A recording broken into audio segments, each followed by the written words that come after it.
So at this point, I'm pleased to introduce our speaker today, Drew Asbury, and he'll be speaking about native ground covers. Drew is the horticulturist and volunteer manager at Hillwood Estate and Museum and Gardens.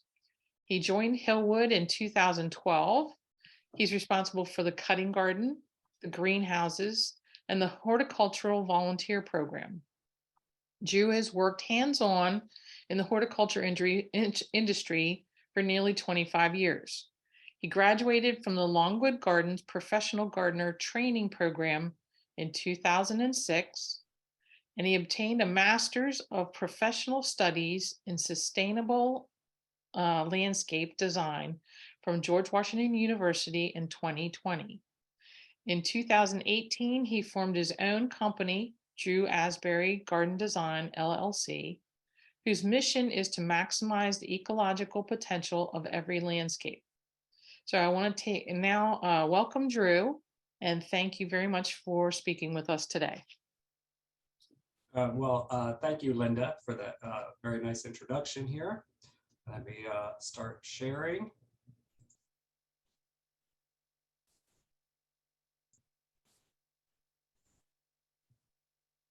Okay, I'm going to assume everything looks good if I don't hear a holler from your end, but again, thank you for inviting me to come speak today. Again, my name is Drew Asbury from Hillwood Estate, Museum and Gardens, and it's my pleasure to always speak to a group of local gardeners.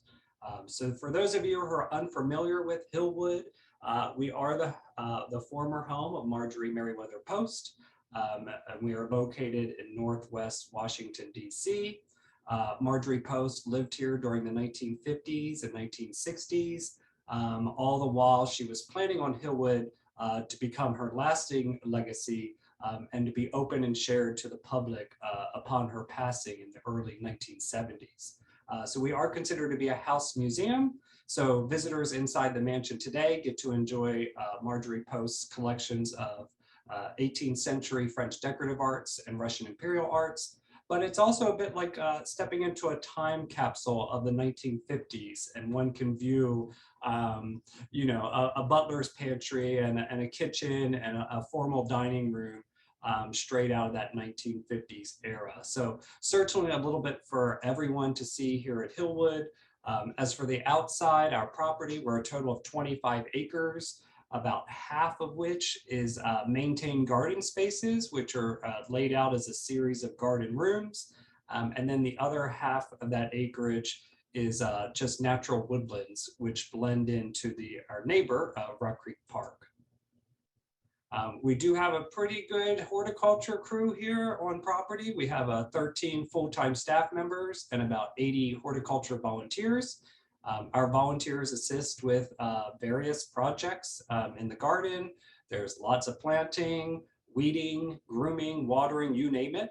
And here we can see volunteers planting this past fall, tulip bulbs out in front of the greenhouse, as well as a couple volunteers removing invasive English ivy from our natural lands. And we are currently recruiting for additional outdoor garden volunteers to join our team next spring. So if you're looking for even more ways to volunteer your time and to learn a little bit about gardening along the way, please check out our website. There's a jobs and volunteering link where you can learn some more information. So our topic today, right, is native ground covers. So basically we're going to just talk about plants that we can use in our gardens to help cover the ground. Okay, and I would suggest that probably virtually every garden, including my own here at Hillwood and my own at home, would benefit from having a few more ground covers in it, right? So basically anywhere where there's bare ground or those places where we apply that annual application of mulch, right? These are some of the places that we can begin thinking about adding more ground covers. So, and of course, ground covering the ground provides many benefits to the garden besides just being able to say goodbye to that dreaded chore of lugging 50-pound bags of mulch around the yard. A garden that's filled with ground covers is also able to absorb more stormwater, right? Which will help protect our soils. It'll help reduce erosion. Ground covers reduce the space in our gardens for weeds to grow, at least theoretically, that's the idea. And then most importantly, ground covers create very effective habitat and provide cover, shelter, and food for a wide array of wildlife and insects. So for example, here's two we're looking at planted quite regularly in the gardens at Hillwood. This is green and gold with the little yellow flowers there. And then Tiarella or foam flower planted here at the base of flowering azaleas. And so the idea here is that eventually these two, this was a recent planting, but eventually these will grow, begin to intermingle and knit together, and ultimately will replace the need for that mulch in this particular area of the garden. Here's another native ground cover. This is Packer aurea, or golden groundsel, which is certainly in my top 10 list of my favorite ground covers to work with, and probably one of the best examples we'll see today of a traditional ground cover, right? So it's low growing, it's widespreading, and it's evergreen, right? Those are three very important characteristics of a traditional ground cover. And then I'll add that Pacra is particularly aggressive, right? And here we can see it growing very healthily. This is a random yard I passed in Bethesda one day.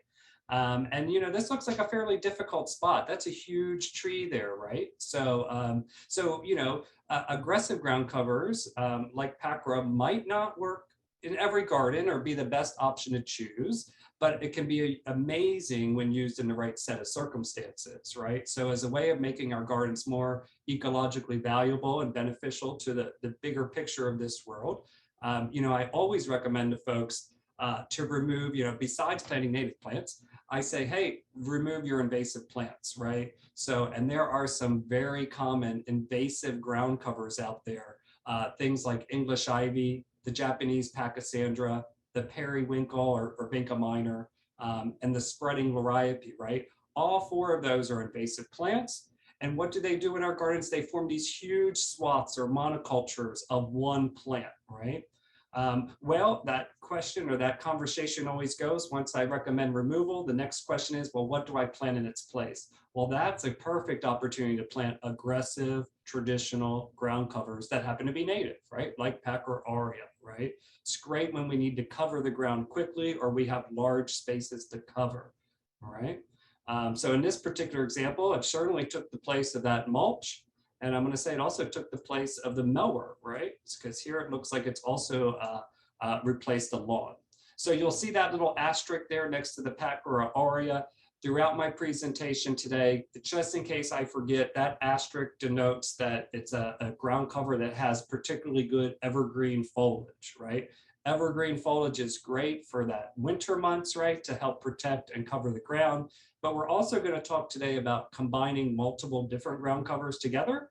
And when we're mixing and matching and putting things together into combinations, it's nice to have that knowledge that one or two of those components, you know, are an evergreen component to that thing. So, but in reality, right, ground covers come in all shapes and sizes, and it really depends on what your definition of a ground cover is. And today I'm going to greatly widen that ground cover definition. So here's an example. This picture is from my garden at home.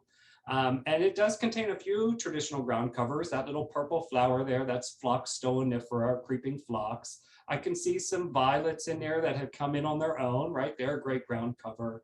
I see an ostrich fern. There's also in the foreground, that's a dwarf aster, purple dome. I see mountain mint in there, but you know, the idea is maybe these aren't textbook ground covers, but yet working collectively, they are certainly covering the ground. And if we go back to that list of benefits of putting in ground covers, right? I no longer use mulch in this garden. I have less weeds. There's still some weeds, but there's a lot less because I'm filling in all those niches with plants. I'm certainly absorbing more storm water than the nearby lawn, and the fact that this was all lawn originally 10 years ago. And then I'm certainly creating habitat, right? So this idea of covering the ground, right? It takes lots of different forms. And you know, why native, right? So I just want to go on a tangent just for a moment here, right? And I would say that maybe all ground covers, whether native or exotic, you know, provide some ecological functions such as, you know, just covering bare ground, helping maybe prevent some erosion. But we all know what's going on these days. We all watch the news. We know that we are in the midst of a biodiversity crisis on this planet due to many factors, right? From climate change to habitat destruction, to the spread of invasive species, to the overzealous use of pesticides, right? There are so many threats to our local natural areas, right? So I personally know that I might not be able to have much impact on what's going on the other side of the planet, but I do know as a gardener and as a property owner that I can make immediate and lasting impacts on my own property just simply by planting native plants, okay? So, for example, right? I'm sure we've all heard about the bird populations that are declining, right? A series of studies have come out showing that birds are declining by about 30% on average over the past 40, 50 years, right? This is alarming. What's going to happen in the next 50 years, right? What can we do, right? So we know birds are declining. We also now know that baby birds are fed almost exclusively caterpillars, right? We also now know that on average, native plants produce more and support more varieties of caterpillars, right? So if we truly want to maximize that ecological value of our property, right, we really want to create this layered garden of native foliage here, right? We want a canopy tree, a sub-canopy tree, shrubs, and then a herbaceous layer, right? Now, today we're really just talking about that herbaceous layer, but there's so many different ways that we can do this, right? So, you know, again, we're going to help Mother Nature out in our gardens simply by planting native plants. And if I can continue on my tangent for a moment, right? It's more than just planting a lot of native plants. It's also how we manage our gardens and how we maintain them, right? And what we're beginning to learn more and more is that many of our traditional horticultural practices and the ways that we maintain our gardens, well, they actually have negative consequences for the greater environment, right? So we hear all the time about planting pollinator gardens, right? It's great, plant a pollinator garden, right? That attracts bees, butterflies, right? But most of those insects and critters, right? Some migrate south during the winter, but the vast majority of them, they're still in our gardens in the winter months, right? So they just kind of hide and retreat and buckle down for those hard months out of the year, right? So one of the easiest things we can do in our gardens at home, besides eliminating the use of pesticides, is just simply to delay or just completely do without a fall cleanup, right? So we need to start thinking about leaving the garden intact over the winter months, right? We need to leave the leaves, leave the stems, right? Because that's that habitat during the winter months. So, and I will admit, right? I myself, I started at Hillwood 10 years ago. This, the picture top left corner, that's the herbaceous border in the cutting garden that I maintain. I used to get out there every October and November. I would take my shears and I'd chop it all down. I'd haul it off to the compost pile. I'd get out my leaf blower and blow every speck of organic matter out of that garden. And then I'd come back with a little light application of mulch and I'd say, you know, I've just put things to bed. I can go now inside and relax all winter because the garden's ready for spring, right? Well, you know, basically what did I do? I just destroyed all that habitat, right? So now what we do, last year, that picture on the right, that's that same garden in about April 1st or so. We go out there, I wait till the worst of winter's over, I take my shears and I do what's called chop and drop, where I literally just shear the devils out of all that old herbaceous material. I let it fall to the ground and you know, it's kind of chopped up 6, 8, 10-inch long pieces. And that becomes my mulch in the garden. So any overwintering insects are still in there. Now birds come in, they love to rummage through a garden that looks like that. They're collecting those insects that are in there, as well as rummaging through for nesting material and such like that. I myself am still on my sustainable journey. Really ideally, textbooks recommend to wait for that chop back till when temperatures at night are around 50 degrees. That's really tough. That's waiting until late April, May. At home, I can do that. At Hillwood, we have so much else going on. I have to push that forward a little bit, but I'm hoping that by leaving all that material in the garden, at least, you know, the habitat is still there. It just happens to be laying on the ground. Okay. So back on topic, ground covers. Okay. You know, so besides today providing lots of like ground cover recommendations, I do want to talk about, you know, combining ground covers, right? And the idea is how can we combine multiple native ground covers to theoretically, right? The goal is to create low maintenance, self-perpetuating combinations of plants that achieves all those goals we've been discussing, right? And then the ultimate goal, at least aesthetically for us gardeners, right, is we want to create this rich tapestry of form, color, and texture to create what we often coin as this green mulch or living mulch layer, right? So to do this, look no further than Mother Nature for inspiration and how Mother Nature puts plants together. That picture on the left is taken out in a natural area. I was out on a hike someday. What we see there is this is let me put my pointer on here. You can see this carex texture here in the center. This is a sedge, evergreen sedge. Here's a rhizomatous fern, and then a broadleaf texture of a white wood aster, right? That's Mother Nature putting 3 different textures together, covering the ground. I'll even add that leaf litter underneath all that is a very valuable component too, right? The picture on the right is from my garden at home. It has another sedge-like plant, right? Well, this is a sedge, but that grassy texture. Here's that ferny texture, and then 3 broadleaf plants. This is the same one. This is white wood aster. Here's the green and gold we've already seen, and a little creeping phlox, okay? So coincidentally, the newest garden that was just recently installed at Hillwood is 100% native planting, which was installed over the past couple of years. And our landscape architect, Alan Summers, certainly was inspired by nature when he was putting together these planting combinations. So a few of the plantings were designed in the more traditional like drift or block style planting, which is where, you know, you put 50 of one thing all together in one patch, so you have one mass of one thing. But the majority of these plantings were designed in what's called the matrix style of planting, right? And this is a kind of, you know, it's nothing's new in gardening, right? But this is a fairly new topic that's becoming very trendy now. But basically what it is, and it's a hard thing to define, but it's basically you're choosing a combination of plants that grow well together to fill a space, which ultimately, right, you're choosing plants to create that tapestry of color, form, and texture I just mentioned. So, you know, and this does, right, choosing a combination of plants that intermingle well together, like that's easier said than done, right? Because that does require some experience with how plants grow, right? And some knowledge of plants. But, you know, because first, right, you have to choose plants that are compatible with the site conditions, right? That's the right plant for the right place scenario. So are we in dry sun or wet shade, right? And then you're going to look at, you know, when you're mixing plants together, of course, we want to choose the aesthetics of each individual plant, right? That's where the color, form, and texture come into play, right? But then what's particularly important, just to add another variable, right, to think about and to consider, and it's particularly important with matrix style plants, is really putting together the compatibility of their vigor, right? Like how aggressive are they? So something like mixing together an aggressive spreader like that packer we've already seen with a little dainty ground cover like a creeping phlox, well, we all know what happens in that scenario. That aggressive spreader is going to take over, right?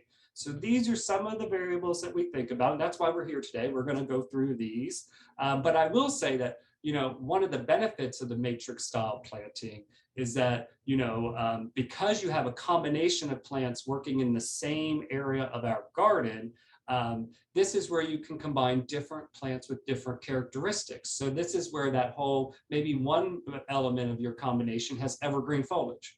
Maybe one component has really gorgeous winter seed heads. And then maybe one component blooms in the spring, one blooms in the summer, one blooms in the fall, right? So lots and lots of variables here. So, but basically, once you've chosen your combination of plants, it is a bit like, you know, getting all your plants together, putting them in a huge whirlpool, giving it a big mixing, right? And then kind of throwing them up in the air, and where they land is where they get planted, right? A little oversimplified, but we're going to look at some examples now, okay? So these were designed by our landscape architect. This is a combination here made up of basically 4 plants. Many matrix style plantings are done in percentages. So that just, so for example, if our space here we need about 100 plants. You know, for this particular example, we would have 35 heuchera, 35 phlox stolonifera, 15 iris cristatas, and 15 columbines, okay? And so what's nice about this particular matrix, and aligns well with our presentation today, is that really the top three there, well, those are pretty traditional ground covers, and even the top two are evergreen, okay? So if we look at that, right, we've got 70% of the plants in that particular combination are evergreen ground covers. That's a pretty good start, right? So if we look at the photo here, what we see is here's that Heuchera americana. We see some here, look, there's some there, there's some over there, right? And then we look for the phlox stolonifera. I see there's some over here. There's some back in here kind of tucked in. I'm sure there's probably some in the foreground here.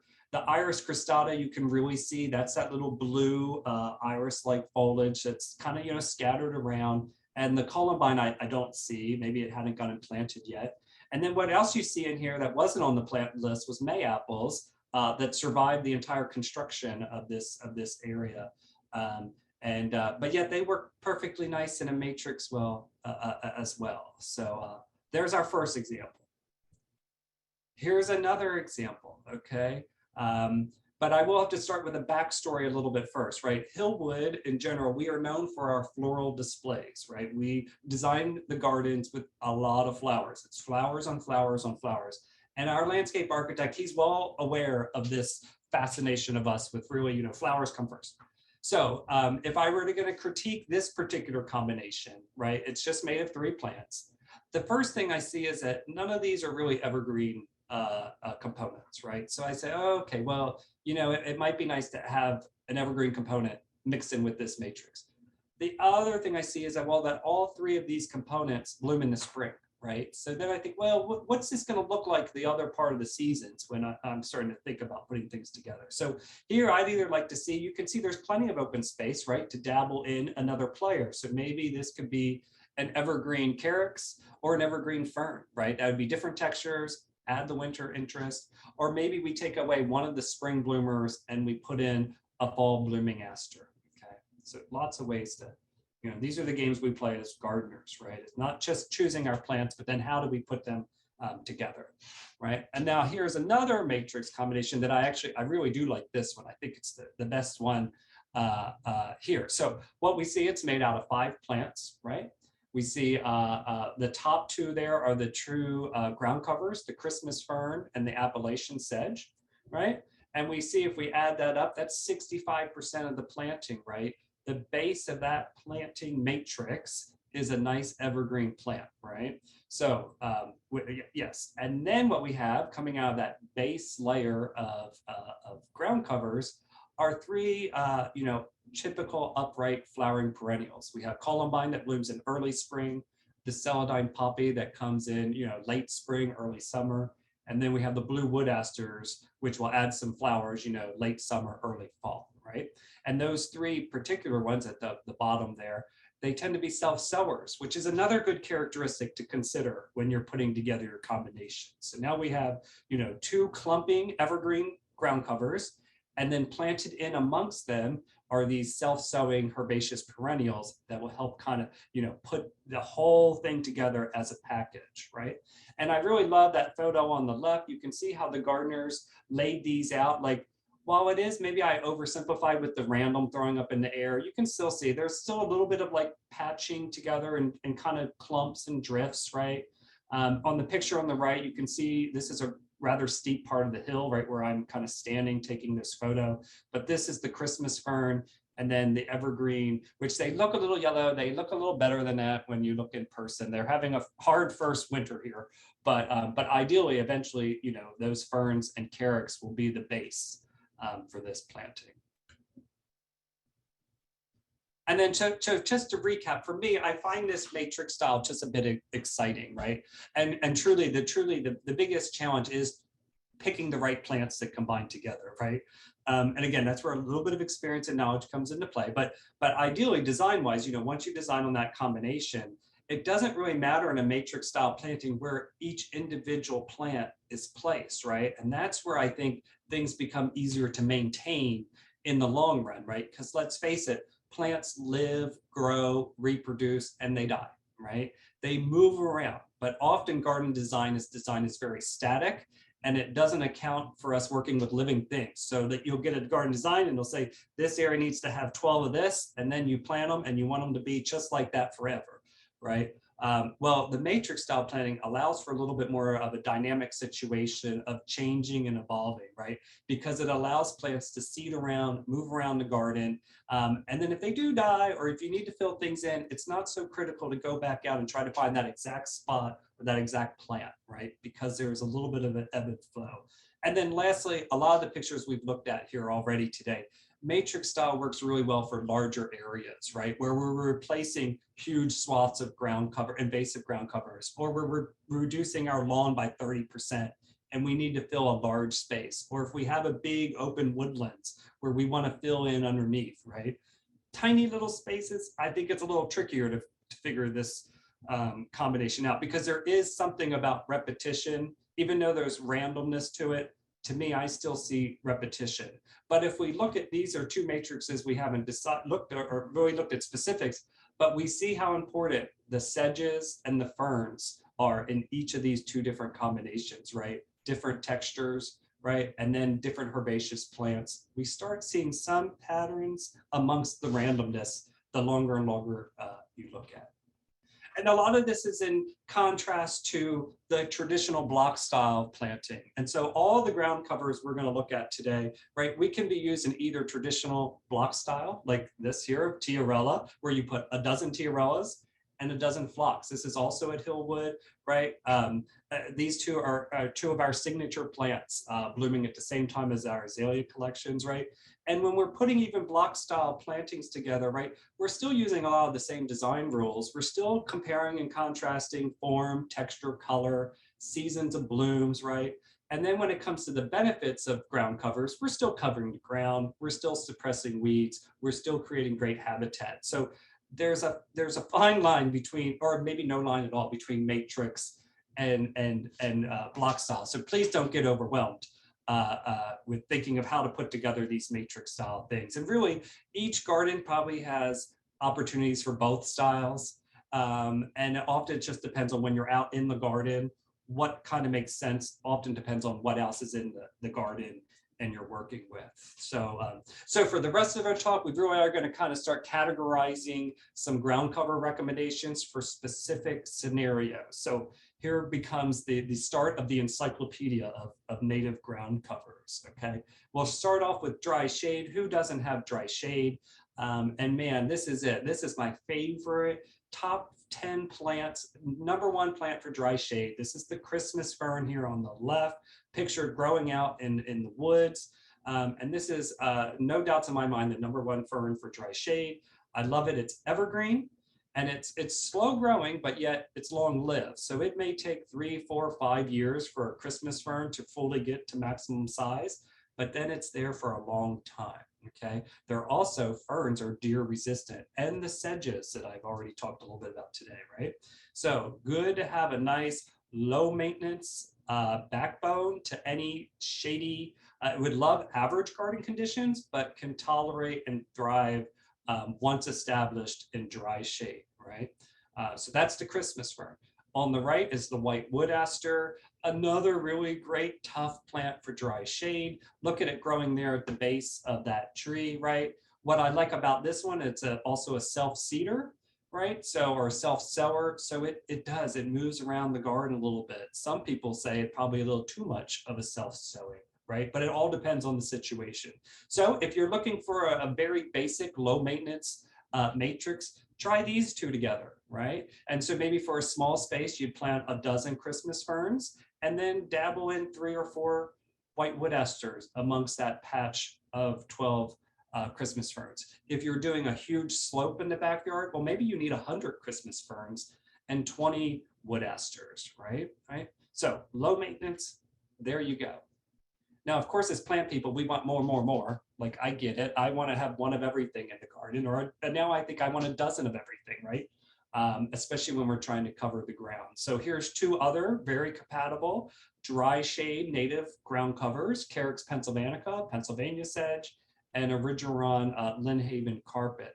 Now, all of a sudden, if we think back to that fern and the white wood aster, well, now these are two different textures, right? You get in that grassy texture, but also we have different ways of growing so that the Christmas fern's a really nice clumper. Well, now we bring in a carex that spreads out horizontally, right? So it's nice to have different growth habits in the garden. These two are both great for kind of towards the edges of pathways. They tend to stay a little lower. Now we bring in this Lynnhaven carpet, which has white flowers in the spring. White wood aster has white flowers in the fall, right? So we're starting to get a little bit of different elements here, and with lots of evergreen value, right? So yeah. And then let's keep adding more. We say spring ephemerals. Well, spring ephemerals to me are one of the most tricky categories of plants to particularly design with, right? Because what do spring ephemerals do? They come up in early, very, very late winter, early spring, right? Before the leaves even come out on the trees. But that's the one moment in time when our dry shade areas in our yards tend to be moist shade or even moist sun, right? So this is, a classic way that spring ephemerals take advantage of a good situation. And they're beautiful, right? So if we have a garden that we already have filled like with this base layer of native ground covers, it makes it much easier to tuck in these spring ephemerals, right? Because now they can come up, do their thing, do their charm in the spring, and then when they do recede into the background and go dormant for 10 months, 9 months out of the year, we have that base layer residing there in the garden to fill the space. Okay, so just a tip for dry shade, right? Like it's great to say plant and walk away, but native plants are tough, but dry shade is tough. So this is my backyard planting underneath two mature red maples. This space was completely covered in English ivy when I first moved in 10 years ago. It took a couple years to control that. And then this is my attempt of what I thought was a matrix style. And the more I look at this photo, it looks more like I'm doing traditional block style. But yet the idea is that, this carex and a fern and a woodland creeping phlox there, these are going to be kind of, drift and repeat. And, there's some randomness there. But, this is my idea of trying to get this to turn into that tapestry of color and texture and form. But dry shade, the big tip here is extra irrigation. You all know this, you're already gardeners, right? You need to have extra irrigation during that early establishment period, which could take up to the first year or so, and longer for woody plants, but we're just looking at our ground covers today. And then even after that, luckily I like to water. So I enjoy standing in the yard with the hose. Okay, so moving on, our next scenario, okay, we're gonna stay in the shady garden, but we're moving away from that really tough dry shade scenario to just average garden conditions. And we're gonna look at these, what I'm terming low and tidy, right? These are just plants that are great for either the edges of the pathways, edges of patios, or to step down taller plants, right? Or seen here, this is a photo from Hillwood on the edge of the cutting garden. These low and tidy ground covers make great companions underneath open or vertical type shrubs. So this is one of my favorite native shrubs. This is Fothergilla gardeniae. And I like how perfectly upright and dainty that is as a shrub. Makes a really good foundation plant when you only want something 2, 3, 4 feet tall or so, but it works amazing to allow these other plants to go right up to the base, right? And to make displays like this with these low and tidy plants. So here's one of our most iconic plants at Hillwood. This is Tiarella cordifolia, here being grown as a single block style planting. And you can see it makes a marvelous show for late April, time to bloom right with the azaleas. And then after it's done blooming, it just kind of recedes into the background as just a nice green evergreen carpet. I forgot my asterisk there, so that should be that's an evergreen one. Now I will say this plant grows like a weed at Hillwood, but at Hillwood we do have irrigation system in almost all of our gardens. And when I've tried this at home, I have struggled with this at home. So I don't want to dismiss anyone, but I would not put this in dry shade. I would put it in a nice fertile, a little bit more moisture area with looser soils, at least from my experience here at Hillwood. Now, one I do have a lot of luck with here at home and at Hillwood, but on the left here is my front yard. That's Phlox stolonifera, Sherwood purple. I really like this particular spring blooming phlox. It is evergreen. It lays really low. It spreads across the ground. And then during blooming season, it gets maybe 6 to 8 inches tall with this little haze of purple. Phlox divaricata is there on the right, very, very similar. It's very hard to tell the two apart because there's so many different cultivars available with different shades of the blues and whites and pinks. But often it's recommended if you have a big enough space, you actually plant both of these because the divaricata blooms a few weeks after the stolonifera. So you can really extend out your display of this little dainty haze of phlox in the garden if you grow both. So both worthy, but both are still, on the smaller scale size, just like this one here. This is Iris cristata, the dwarf crested iris. I like that you get that grassy-like foliage texture, but yet you also get the balloons. So one that we've repeated quite a bit here at Hillwood too. And this grows equally well for me at home. Geranium maculatum, our native little geranium. This is another one I put in that same category as the spring ephemerals. And while it's not technically ephemeral, at least in my experience, geraniums can tend to look rather tattered, like in the heat and the dryness of summer. They kind of go maybe semi-dormant. They look great in the spring. They love cool weather. So here they're planted at Hillwood, coming up and blooming at the same time that Christmas fern is emerging out. It's fresh push of fronds for the season. Looks great, very dainty. And I think one of the best ones to really intermingle with others. So it would be a good one to experiment with if you have a big fern patch. Plug in a few geraniums amongst that, right? Because then when it does take its break in the summer, it's kind of hidden. Here's that green and gold again, another one we use quite a bit at Hillwood. On the left there, that's a picture from my garden home after a really heavy snow one winter. And you can see how great those evergreen leaves just kind of lay flat.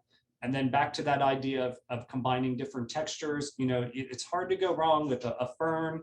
This is a cool season grass called Deschampsia, and then green and gold, right? A broadleaf leaf and a fern leaf and a grassy leaf. It's just an easy way to put different plants together. And they just really do a nice job knitting together to form that tapestry or green mulch that we keep talking about. And then lastly, right, this is putting all of those dainty plants together in a matrix style planting. So this is on the very edge of the cutting garden. This was a space, it's a slight hillside. But this was a place that was nothing but invasive plants. 10 years ago, it was Vinca minor with purple barberry shrubs, which are another invasive, bad invasive. So about 5-6 years ago, we ripped all that out and then used landscape plugs, which are, I highly, highly recommend landscape plugs because you get large quantities of plants with little root balls, but it's an economical way that a homeowner can get lots of plants, which is the matrix style, really, and ground covers. You need a lot of them to really cover a lot of space. Izell is a local company that you can buy entire trays of. They have a great website, tons of information. And then Prairie Nursery and Prairie Moon are the other two I like to go to for just, you can buy smaller numbers. You can just buy a couple of each ground cover rather than a tray of 32. But yet the work is never done. Like this picture, like we talked about that low maintenance combination of dry shade. If you want low maintenance, go with Christmas ferns and white wood aster. This is not a low maintenance planting, even though I am covering the ground, right? If we look closely, there's my weed, there's my onion weed, right? Here's a juga, which had been mixed in with the Vinca minor, so that needs to edit and come out. Here's a penstemon, which is a native plant, but it has seeded in from a nearby planting, right? It would take over this planting, right? It's at a different scale. And then even if those things were removed that aren't supposed to be there at all, even amongst the players that are left, there's a lot of nitpicking going in here and kind of picking and pulling and making sure that one player doesn't take over the other. But again, there is gardening. I mean, that's the definition of gardening, right? Is being out manipulating the land. So we're just kind of changing some of the tasks that we do in order to create little vignettes like this in our gardens. Okay, moving on to our third planting scenario. Now we're moving out of the shade. We're going to hot sun. This is actually my parents' house, and this is my dad and sister last April planting a new landscape. So the previous year, my parents had done some renovations to the house, which required all the existing landscape to be removed. Heavy machinery was all up in this area. And then when they left about midsummer, they threw down a contractor seed mix of just grass. My dad kept that mowed the previous year. And then that last Christmas, me and my sister surprised my parents with, we're like, surprise, you're getting a whole new garden out front, and I don't know if that was a good surprise or a bad surprise, but either way, they smiled. But I just remember this day during the install day when I showed up with all these plants, I think my mother just kept saying, man, that's a lot of plants. Like I don't think they had quite the idea of what was going on, but they smiled the whole way. But here we are, planting day. My dad did use a herbicide to kill the lawn, and then a weed eater to take that down to a half inch, as low as we could get it. No soil amendments were used here. And let me tell you, this soil was rock hard, and I was a little bit nervous, but this is a matrix style planting with only one plant as a ground cover component. So in the shade, I use heavily on, woodland sedges that are evergreen, as well as ferns as kind of the base layer. In full sun, you start thinking about using grasses as your base layer as one potential option. So this is prairie drop seed, one of my favorite grasses. This is drought tolerant and sun tolerant, right? So this is a south facing exposure with lots of reflected heat. This is a very harsh spot.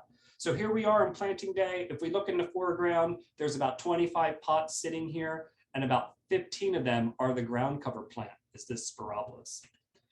Okay, and so we did get that in. That was a long day. But then here it is. You can tell about 2 months later, I'm assuming we're getting ready for the July 4th holiday.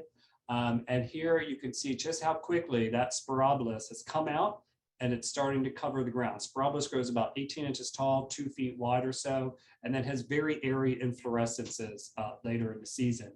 But you can start seeing the idea again. That ground cover layer is the Sporobolus, which was laid out first. And then those other 4 players there, more traditional upright flowering perennials, they're just kind of randomly put in there wherever.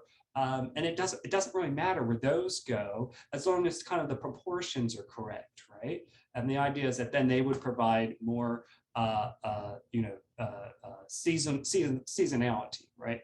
Of color through the seasons. And then by the end of the summer, this is what they had. This was 1 year's worth of growth. I mean, it was a lot of plants, but with the idea, again, that whole idea of creating ground cover, knitting plants together, right? Even though we're only really working with, maybe some people don't even consider Sporobolus a ground cover, but when we're putting them all together in the right combinations to suppress weeds, even though I see one weed in there, right? To create habitat, to cover the ground, prevent erosion, and make a fairly low maintenance and a sustainable thing here, that no pesticides are needed, no gas-powered lawnmowers are needed. And then maintenance-wise, all this would require is a once-a-year cut down in the spring, hopefully, in April or so, once the worst winter is over. And you can use the chop and drop method where that would all lay there on the ground. At least that's the theory. So some other good plants, like other warm season grass I really like to mix in and play with is little blue stem. Here you can see how good it does just as a patch of, this looks like 5 or 6 plants. But yet if you expand that patch out to more like a dozen plants and then plant 3 or 4 black-eyed Susans amongst it, right? Then you're starting to get into the matrix style, right? But I like little blue stem because of its verticality. And whereas Sporobolus looks like little mop heads. So they actually work pretty well but they're both still relatively low compared to many of our warm season grasses. Here at Hillwood, we're back to our formal rose garden, which is a very sunny location. Many years back, our head gardener at the time, who's now our director, Jessica Bonilla, we really transitioned our rose garden, which had been kept very traditionally maintained, to an organic, 100% organic garden. No more pesticides are used in this space, other than our home brewed compost tea. And part of that transition to a healthier place was before the roses had just had mulch under them. Not a single plant was allowed. Now she designed a matrix style planting with about 5 or 6 different plants that form that green carpet underneath the roses. The 2 best ground cover examples that are native in this planting, this is Phlox subulata, Moss phlox, and then on the right, Aster ericoides snow flurry, which only grows maybe 2 inches tall, right? Great for hot baking sunshine. And particularly if you have stone walls or if you need a plant that can cascade over something in a sunny spot or like a rock garden, amazing options here for you for both spring and fall blooms. Little blue-eyed grass is one of my favorites for sunny locations. What I like about it, right? One of the challenges of replacing mulch is what do you do with the first 6 inches, right, of your bed where lawn comes up, right? It's easy to put mulch there, but a lot of plants will either get too tall or they're like sprawlers and they're gonna fall right into the lawn, right? Which is just a mess. Look at how the habit of that plant's 3 to 4 inches tall and it's a little vertical. It's also a cool season plant, so it really works well with the warm season grasses as kind of like the front edge of a meadow style planting. Or just anywhere where you need a little tiny short plant. And then the blooms to me are just a bonus because the rest of the year, it's just a little vertical grassy like structure. It's actually in the iris family. It's not a grass at all. And then Ruellia, wild petunia. This is one that it is very prolific in the cutting garden. And this is it flopping. It's a flopper, but what I particularly like about Ruellia is that it self-seeds around the garden, and it really does it's the best weaver amongst other plants. So I would consider this if I had a traditional herbaceous border, with things that have foliage that declines or that doesn't look so great midsummer, things like bearded iris. Like I have a lot of bearded iris in the cutting garden. They look gorgeous in April and May, and then we all know what happens to iris foliage in the summer. It starts to look ugly, turns brown. I can't help myself. I'm ripping brown leaves. Well, if you have something like a Ruellia, which emerges late and can tolerate hot sun, it'd be a really good planting combo with bearded iris, but maybe other things like even like daylilies or things that just generally don't have the best foliage. This guy blooms and blooms and blooms all through the heat of summer. And then, okay, we're on to our 4th section here. So 2 more scenarios to do. Sometimes we just need aggressive spreaders in our gardens, right? Now, I know these 2, you say, are these ground covers? Well, it all depends on your definition of your ground covers, right? These are perennial spreaders. These take up a lot of volume in the garden. They're also really great for like, if you're on a budget and you need a good bang for your buck, these 2, Pycnanthemum unicum on the left, Fireworks goldenrod on the right, these 2 are top 10 garden pollinator favorites. Like I put these in anybody to ask for advice. This becomes some core plants, right? But yet you would not plant these next to something dainty, right? I mean, this is where the knowledge and experience comes into play. And while they're not technically evergreen, they do have basal foliage that stays really low. But what I really like about these 2 in particular is they have amazing winter stems. Just tons and tons of little vertical stems with, their different little seed structures that persist all winter. So again, when we're talking about pollinators and birds, right, and creating cover, right, 2 more to work into your system when you're thinking. These are 2 more aggressive, right? These are also perennials, but these 2 also tend to seed around a lot, right? At least the mountain mint and the goldenrod, they just turn into large clumps that get wider and wider. These guys do that, but they also pop up everywhere where there tends to be open, bare ground and space, right? And again, this robustness and aggression, in a way makes these plants very low maintenance, right? As long as that aggressive nature is taken advantage of, right? And technically today, like we're talking about ground covers, but we're designing in reverse, right? Normally when we have a big open space, we start thinking about our woody plants first, our trees and our understory trees and our shrubs, right? So often what we'll do is, right, maybe if you plant 9 new oak leaf hydrangeas and you space them 4 or 5 feet apart because that's appropriate spacing. Well, what do you do in the 5 or 6 years in between the time when those shrubs start as little small things and they mature, right? You have this big open space that you fill with mulch. Well, that's a perfect opportunity to put in something like these two, or the mountain mint, or the goldenrod, to fill those big voids in the garden. Okay. So here is a combo in my backyard, right? Here, what was intentionally planted was the Panicum Cape Breeze, which is that grassy texture, along with the mountain mint. The idea was that those two were going to form basically the planting. And then the blue mist flower, because of its tendency to seed around the garden, it's seeding in, right? But really what is hardly, the very discernible eye here today, you can look up here and see this leaf up here with this white midrib. Well, I have a horrible situation at my house with Japanese stiltgrass. And anybody that's familiar with that, you know what I'm talking about. It's an invasive annual grass that spreads miles in every direction. And it can grow anywhere from 2 inches tall, so it can survive in your turf, your lawn, even, and require regular mowing. It's fine with that. But also in bigger plantings, it can grow 4 or 5 feet tall, right? So here, this is what my backyard was. My neighbors, it's all Japanese stiltgrass. So here, using aggressive plants that are duking it out and filling into space, that Japanese stiltgrass still emerges, and I'm still in there pulling it. But at least now I've created an ecologically valuable, area that actually is providing habitat, even though I still have that bloody Japanese stiltgrass in there. And I think it'll be in there for as long as I live. I don't foresee ever getting rid of it. So using aggressive plants to outcompete invasive plants is another one of their benefits.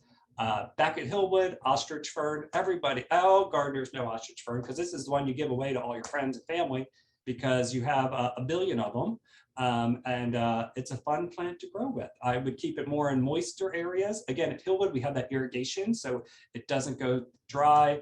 At home, for me, I put it at the bottom of my hill. That's my garden on the right.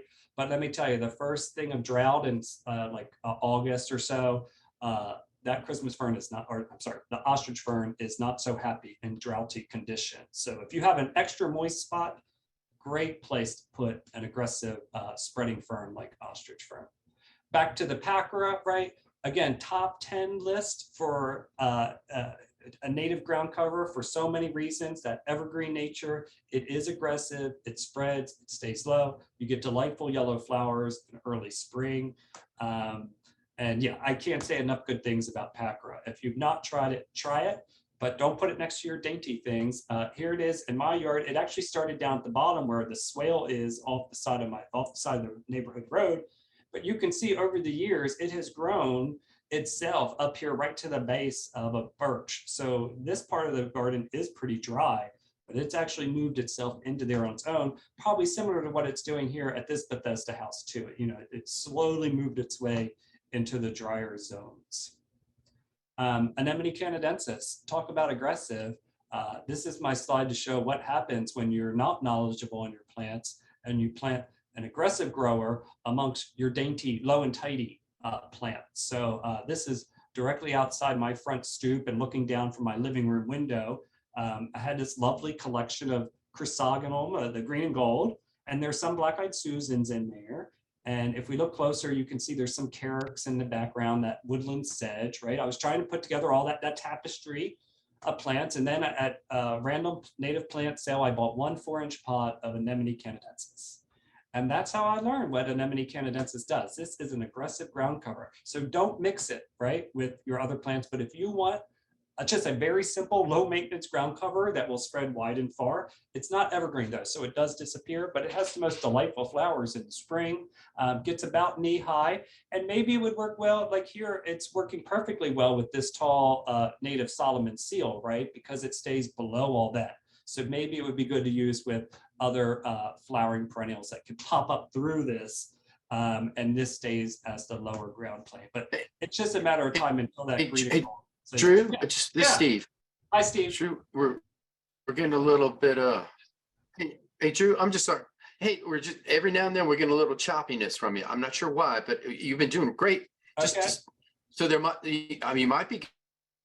Yeah, actually it's odd. I just got some choppiness from you. Yeah, you were quite choppy on mine. So I don't know if that's me or, yeah, I'm not sure what I can do. Yeah, you're super choppy and sound like you're talking out of a cave to me with, I hear occasional words. Yes, I think, Drew, that you're coming through fine for most of us. Steve, I think you may be having a little internet issue on your end. That's what it is. Thanks, Chuck. Okay. Sorry, Drew. No worries, but hey, that's my reminder. I looked at my watch. I'm getting long-winded, so I'm also good. I'm going to speed it up here. Okay, Drew. Okay. Okay. Thanks, Steve. Okay. The last aggressive one we're looking at, native strawberries. It's a really fun one. Here it is surrounding a warm season grass. It takes forever to emerge. Let the native strawberry there do its thing.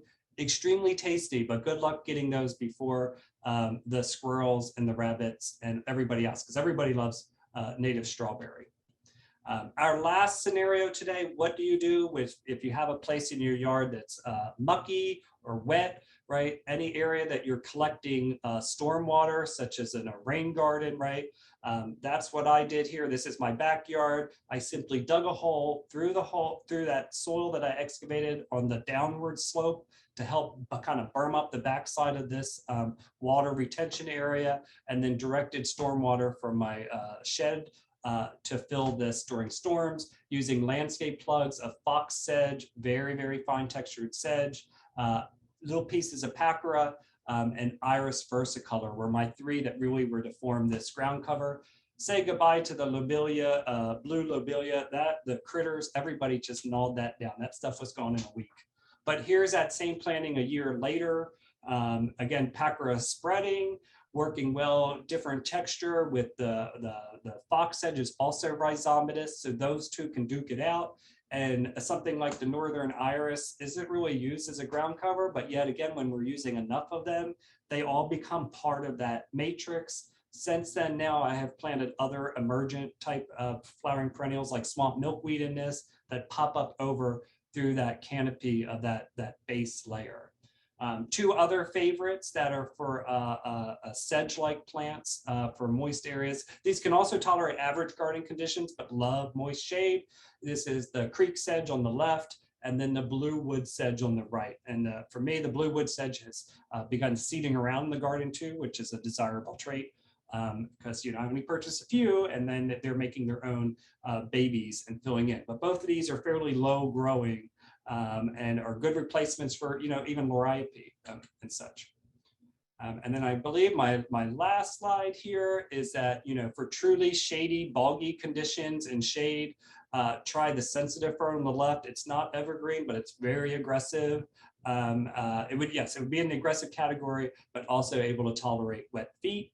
And then the one on the right there, a true evergreen, that's the soft rush. You'll often see this in natural areas where it's literally growing in the water on the sides of ponds, but can also take average garden conditions. In this particular spot, this space fills up with about 4 to 5 inches of rain after every rain, and the water sits there for about 12, 24 hours, and it loves it, right? So again, is that a typical ground cover? No, but when we use a larger amounts of them, a dozen, 2 dozen, 3 dozen, right? We start creating that base layer, which then allows us to plant other things like more swamp milkweed or tropical, or not tropical, but our native hibiscus would be a great combinations, right? Same conditions, but yet different textures and different niches in the environment. So I hope today, this presentation has given everyone a few, we're all getting excited for spring. So I'm hoping this gave everybody, a few ideas to consider to make your gardens more sustainable and wildlife friendly next year, as well as, giving you new plants to go out and impulsively buy for the next year. So with that, I'll say thank you. And depending on the time, I'd be happy to answer any questions that have arose. So on behalf of all of us, Drew, I want to thank you very much. You've given so many great ideas here and so many different scenarios because, of course, as a group of a couple of hundred urban, for the most part, gardeners, we vary a lot in terms of our spaces from very small yards to very large spaces. And you've provided, I think, something for each of us here today. A couple of the things that came up over and over in the questions had to do with plants that we don't want and trying to stimulate the plants that we do want. And you talked a little bit about your experience with English ivy and Japanese stilt grass. And one of our gardeners was asking about trying to overwhelm mugwort. Do you have some additional thoughts for us on dealing with those kinds of problems? Yeah, good luck with mugwort, right? I mean, that is a horrible one.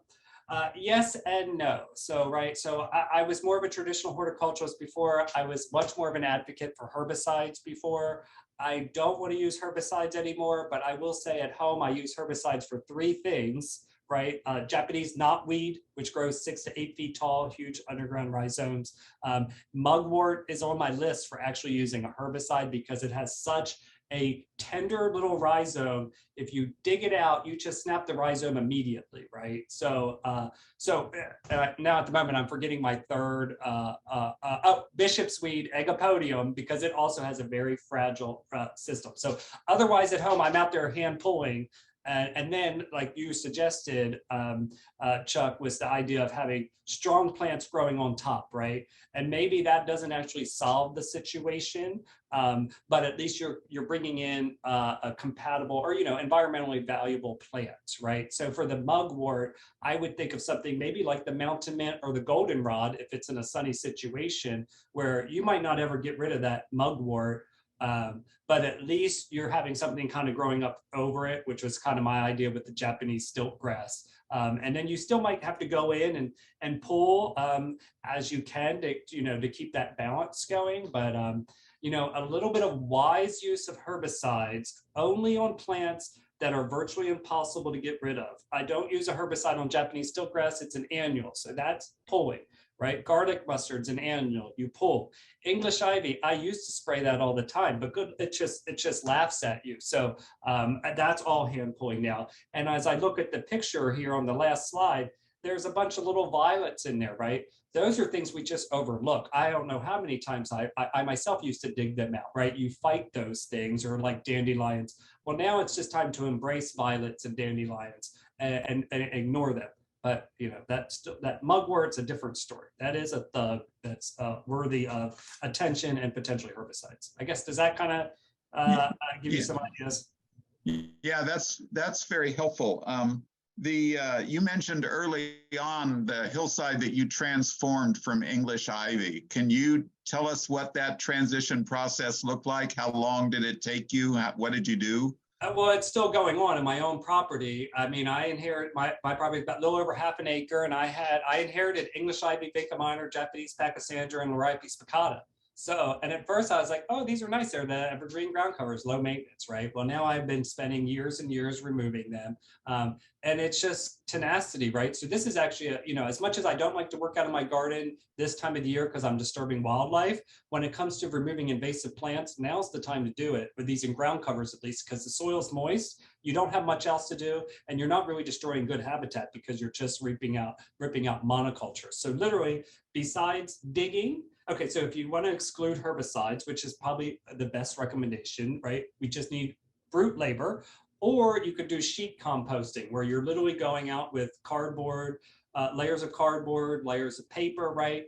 And you're simply putting it on top of that invasive plants. And then you do go get some mulch to kind of help hold it down. And maybe I tried that with my bishop's weed, where I just covered it. And then I think it's been sitting uncovered, unplanted for about 3 years. And still little pieces poke up.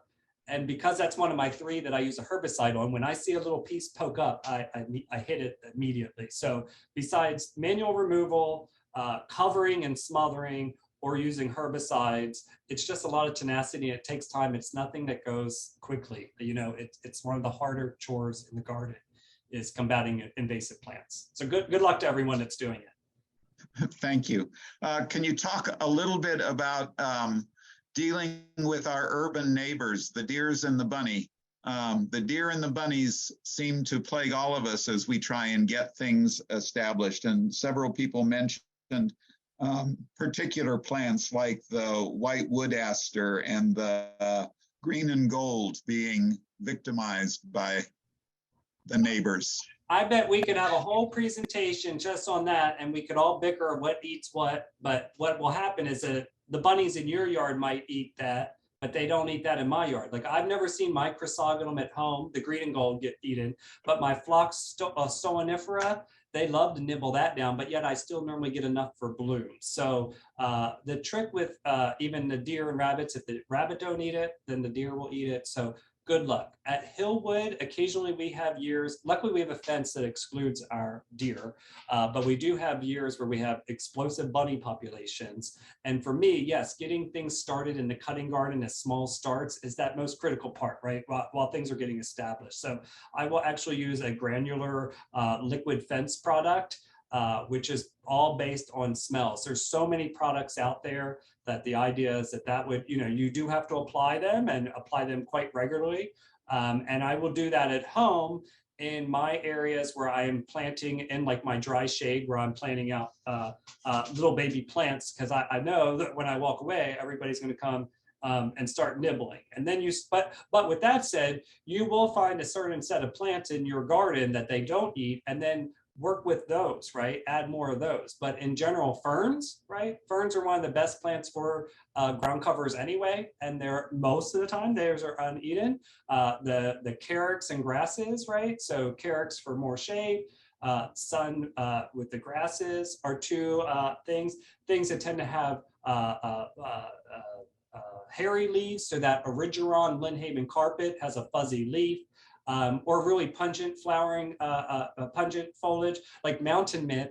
I've never seen a single thing. I've got mountain mint everywhere. So, so there is a good book out there that's actually deer-resistant native plants of the Northeast, which I just recently got myself.